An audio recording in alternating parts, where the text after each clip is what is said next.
চোখের সামনে হাজার কোটি টাকার মালিক তো আপনাকেও হতে হবে, অমুককে মেরে দিয়ে হন, দুর্নীতি করে হন। জি না, মাটির মানুষ হয়ে থাকেন, ক্ষমতা দেখাবেন না, এক সেকেন্ড ক্ষমতা দেখাবেন না। পৃথিবীতে ফেরাউন শুধু প্রধানমন্ত্রীর দায়িত্ব পালন করেছে 400 বছর, আপনার মতো 17 বছর নয়। কত বছর? 400 বছর। এরপর ডুবে মরে যেতে হয়েছে। ডোবার সময় বলছে আল্লাহ আর আমি জুলুম করব না, আমি মুসলমান।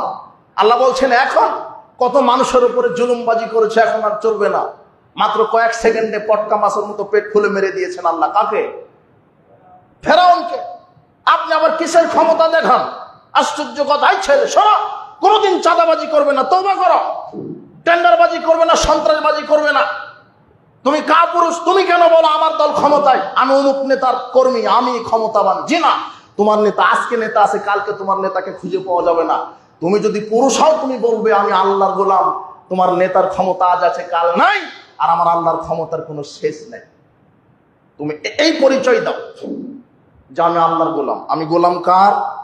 আল্লাহ। তোমার নেতাকে চুবাতে পারে আল্লাহ, তোমার নেতাকে পায়খানা খাওয়াতে পারে কে? আল্লাহ। কোনোদিন ক্ষমতা দেখাবে না, বাটপারি করবে না, চাঁদাবাজি করবে না। আজকে তওবা করো। বৈধ উপার্জনের অনেক রাস্তা, ব্যবসা করে খাও, রিক্সা চালিয়ে খাও, ভ্যান চালিয়ে খাও। বৈধ যেগুলি চাকরি আছে সেই চাকরিগুলি করো। কোনোদিন ঘুষ খাবেন না। ঘুষ যে খায়, ঘুষ যে দেয়, সমান অপরাধী।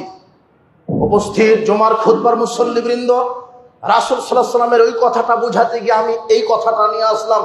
আল্লাহর নবী বলছেন ইহুদি খ্রিস্টান যদি মায়ের সাথে জেনা করে থাকে, আমার মুসলমান উম্মতেরও জেনা করে থাকবে। তার একটা পা হলো সুদের পা। আজকে আপনি তওবা করেন, প্রতিপালক সুদী অর্থনীতি থেকে তুমি আমাদেরকে হেদায়েত দান করো।